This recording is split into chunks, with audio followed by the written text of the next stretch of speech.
آگے بڑھتے ہوئے آپ کو بتائیں کہ سفارت خانہ پاکستان ریاض سعودی عرب نے یوم استحصال کشمیر کی مناسبت سے آن لائن کانفرنس کا انعقاد کیا ہے، جس سے وزیر اعظم پاکستان کے معاون خصوصی برائے نیشنل سیکیورٹی معید یوسف، ممتاز کشمیری حریت رہنما یاسین ملک کی اہلیہ مشال ملک سمیت پاکستانی اور سعودی سابق سفارتکاروں سمیت دیگر اہم شخصیات نے خطاب کیا اور بھارت کی جانب سے مقبوضہ کشمیر میں جاری مظالم اور آرٹیکل 370 کی منسوخی کی شدید الفاظ میں مذمت کی۔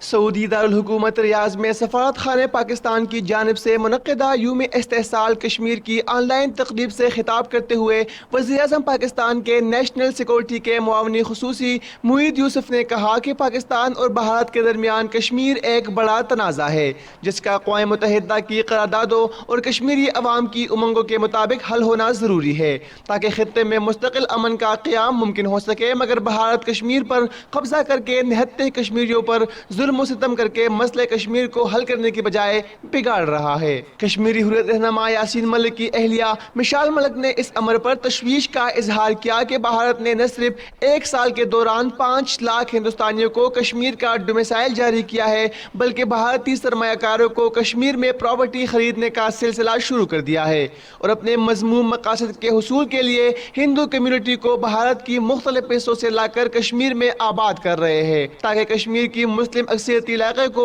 اقلیت میں تبدیل کر سکے۔ سعودی عرب کے سابق سفارتکاروں ڈاکٹر علی الغامدی اور دیگر نے اپنے خطاب میں کہا کہ سعودی عرب نے مسئلہ کشمیر پر ہمیشہ پاکستان کے موقف کی حمایت کی ہے اور نہ صرف کشمیری مسلمانوں کے ساتھ کھڑا ہے بلکہ OIC کے پلیٹ فارم سے بھی کئی بار بھارت پر زور دیا گیا ہے کہ وہ اقوام متحدہ کی قراردادوں کے مطابق کشمیریوں کو حق خود ارادیت کا حق دے۔ آن لائن کانفرنس سے سعودی عرب میں پاکستانی سفیر راجہ علی اعجاز، lieutenant general retired Nasir Khan Janjua, ارشاد سلیم، ہندوستان میں پاکستان کے سابق سفیر عبدالباسط نے بھی اظہار خیال کیا اور کہا کہ مسئلہ کشمیر کا حل اقوام متحدہ کی قراردادوں کے مطابق ممکن ہے، اس لیے عالمی برادری کو چاہیے کہ وہ مقبوضہ کشمیر میں جاری مظالم کا نوٹس لے اور کشمیریوں کو بھارت کے ظلم و ستم سے بچایا جائے۔